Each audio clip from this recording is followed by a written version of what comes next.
Dari tadi kita baca di awal ini pikirannya sudah ada pas. Baiklah, kita hargai niat yang baik daripada antum yang tidak ada niat sama sekali. Pertama sekali, saudarinya nggak punya hak menahan ini. Nggak ada hubungannya antara pernikahan antum dengan adik atau kakak perempuan antum. Nggak ada hubungannya. Kalau ibu mungkin masih bisa jadi pertimbangan. Oh, saudari kita tahan, nggak usah nikah dulu, belum ini, nggak usah pedulikan. Kebutuhan antum lihat, melangkah saja. Yang penting orang tua ridho. Itu berhubungan dengan masalah saudari, gitu kan? Jadi nggak ada hubungannya sama sekali dengan masalah dia menentukan atau tidak, gitu. Kalau masalah bolehkah menikah tanpa izin keluarga, boleh. Laki-laki tidak butuh wali. Antum beda sama perempuan, datang ke satu kampung, datang ke imam masjid, saya mau nikah, ditunjuk, menikah langsung, nggak ada masalah. Yang penting syarat-syarat pernikahan dipenuhi kan. Tetapi tata keramanya keluarga tahu ya. Apalagi kita harus iklankan, maka itu sangat baik kalau keluarga memang terlibat. Tapi khusus masalah apakah wajib izin atau tidak, tentu tidak ya. Tentu tidak. Dan saya sarankan apa-apa, bismillah melangkah saja ya. Dan menikah saya sudah bilang, kalau pas-pasan menikah juga dengan wanita yang cukup dengan pas-pasan itu. Yang bedaknya 20.000 ya. Yang bisa makan nasi uduk, satu bungkus itu. Kalau cari yang biasa di mall belanja 2 juta tiap bulan susah gitu kan. Akhirnya kita utang sana sini. Bagaimana jika akhwat incaran hobi dengan K-pop dan Korea-Koreaan? Bagaimana cara menasehatinya? Sedangkan dia belum menjadi tanggung jawab dan muhrim saya. Kenapa antum harus nikah dengan begini? K-pop dan segala. Hah? Cari yang muslimah, ikut Korea kenapa? Untuk apa ini? Ya? Jadi tidak usah jadikan incaran begitu. Yang incaran ini teman-teman, orang menikah bukan hanya sekedar teman, ya, bukan hanya sekedar menjadi pacar yang halal, bukan. Dia memang akan jadi ibu anak-anak kita, akan jadi kadang-kadang di satu sisi dia bisa menjadi teman, sahabat bertanya, bisa menjadi tempat untuk berbicara, tempat teman untuk berbicara, bisa segala macam fungsinya banyak sekali istri itu. Jadi bukan hanya sekedar istri menikah kemudian hanya dinikmati dari sisi biologis, bukannya itu, terlalu sempit kalau rumah tangga seperti itu. Makanya teman-teman harus wanita yang dewasa, yang bijaksana, ya, yang sudah siap untuk menjadi istri. Kalau antum menghabiskan waktu hanya untuk mengurus dia dengan kekanak-kanakannya, dengan pergaulannya, ini habis waktu untuk apa? Apalagi teman-teman yang pekerja keras, Masya Allah sudah kerja di Jakarta, butuh istri yang sudah mapan, yang siap untuk masak. Kita pulang ke rumah, rumah sudah siap, dia juga sudah siap, bukan lagi baru dipandu ya. Maka ini poin yang harus dijadikan sebagai bahan pertimbangan. Allah alam, yang saya tahu begitu. Bahkan saya tahu seorang ikhwah, dia mengatakan, Ustadz, saya salah nggak? Kalau saya S1, saya ingin cari istri saya yang S2. Kalau saya S2, saya ingin cari yang S3. Saya tanya kenapa?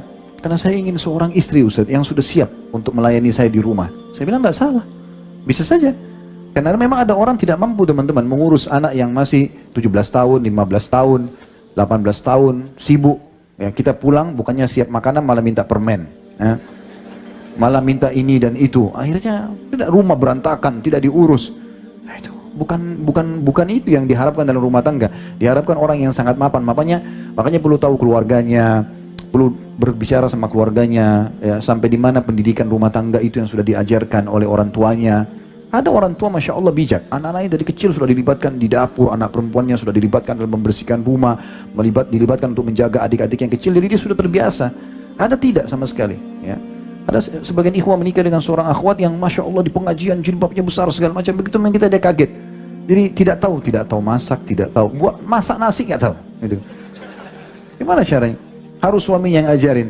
Apalagi kalau goreng, apalagi kalau ini, belum pakaian harus minta sama orang tuanya terus. Orang tuanya yang cuciin bajunya, orang tuanya segala macam. Ini tidak mendidik, sehingga ini tidak mapan gitu kan.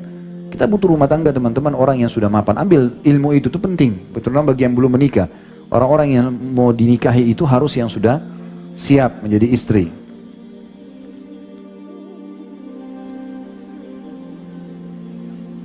Saya mendapatkan jodoh saya. Dua dan ikhtiar sudah saya apa ini? Apakah itu cobaan buat saya? Soalnya saya sudah 27 tahun dan saya punya pekerjaan dan merasa sudah siap.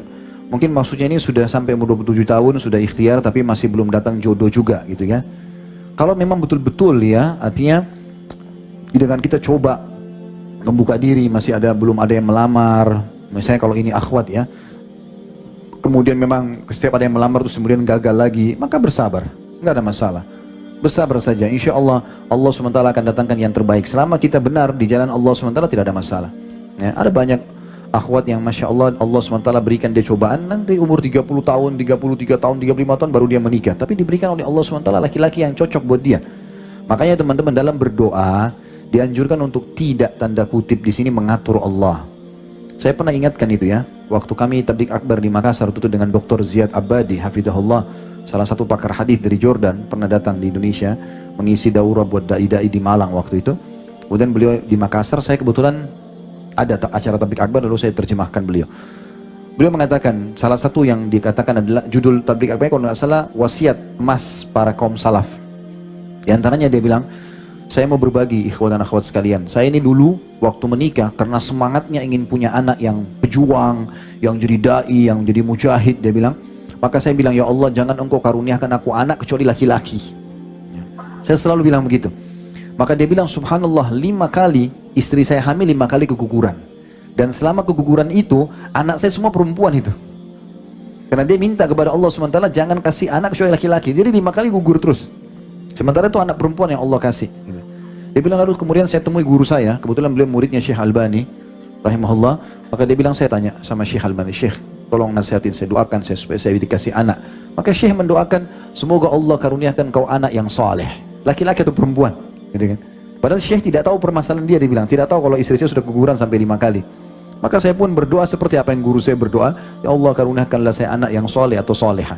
Maka setelah itu lahirlah anak. Saya kebetulan pernah datang ke Jordan, ke rumah beliau di Amman, diundang makan waktu itu sebelum masuk ke Palestina. Maka pada saat itu makan di rumah, dilihatin sama dia, ini Khalid anak-anak saya, anak laki-lakinya ada berapa, 3 orang atau 4 orang, ada anak perempuannya, tapi anak perempuan karena sudah dewasa di dalam.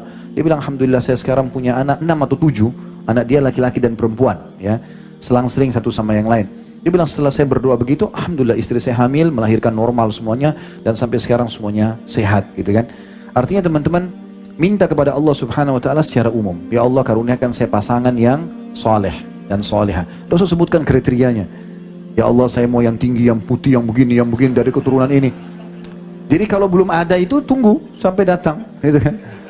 Tapi kalau kita serahkan kepada Allah SWT, nanti Allah tunjukkan kepada kita, insya Allah itu akan lebih mudah, ya.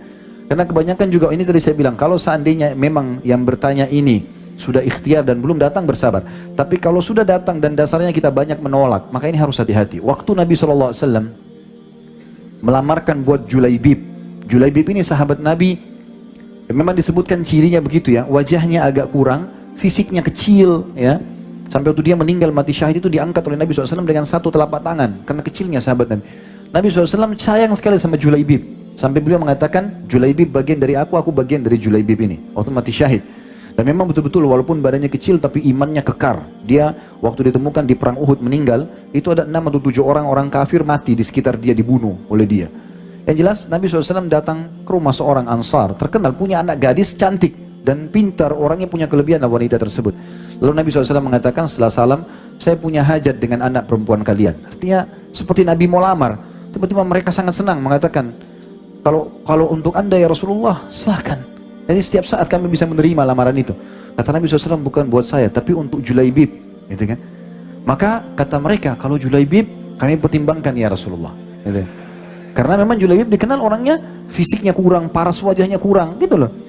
Tapi hikmahnya luar biasa. Ternyata anak perempuan ini orang beriman kepada Allah. Lalu dia kata Nabi SAW, cobalah tanya anak kalian. Maka mereka tanyalah, ditanyakan. Lalu kata perempuan tersebut tiba-tiba membuat kaget orang tuanya, jangan tolak lamaran Nabi SAW untukku. Maka diterimalah lamaran Julaibib dan akhirnya perempuan itu menceritakan, setelah itu betul Allah memberikan ya taufik dan kemuliaan dengan Julaibib ini. Dan dia mati syahid, pasti dia masuk surga gitu kan. Begitu juga dengan kasus waktu menikahnya Zainab binti Jahash dengan Zaid bin Harithah, walaupun nanti cerai. Tapi Nabi SAW yang memberikan pilihan, menikahnya Bilal dengan wanita-wanita mulia dari Ansar. Itu semua pilihan Nabi SAW. Artinya, kalau telah datang teman-teman, bukan cuma sekedar fisik jadi tolok ukur, tapi minta petunjuk kepada Allah Subhanahu Wa Taala. Mungkin menurut kita tidak baik, tapi menurut Allah Subhanahu Wa Taala baik. Mungkin itu yang terbaik buat kita, gitu kan? Kalau kita tulus menerima hukum Allah Subhanahu Wa Taala, maka Allah akan bisa ubah keadaan-keadaan mungkin di mata orang biasa, tapi di mata kita punya kelebihan. Wa asa an tuhibbu syai'an wa huwa syarrun lakum. Mungkin kalian suka sesuatu tapi itu buruk buat kalian. Wa asa an takrahu syai'an wa huwa khairun lakum. Atau kadang-kadang kalian membenci sesuatu tapi itu lebih baik buat kalian. Wallahu ya'lam wa antum la ta'lamun. Allah lebih tahu dan kalian tidak tahu masalah itu. Jadi mungkin Allah alam saran saya untuk penanya seperti itu. Mudah-mudahan bisa difahami masalah ini.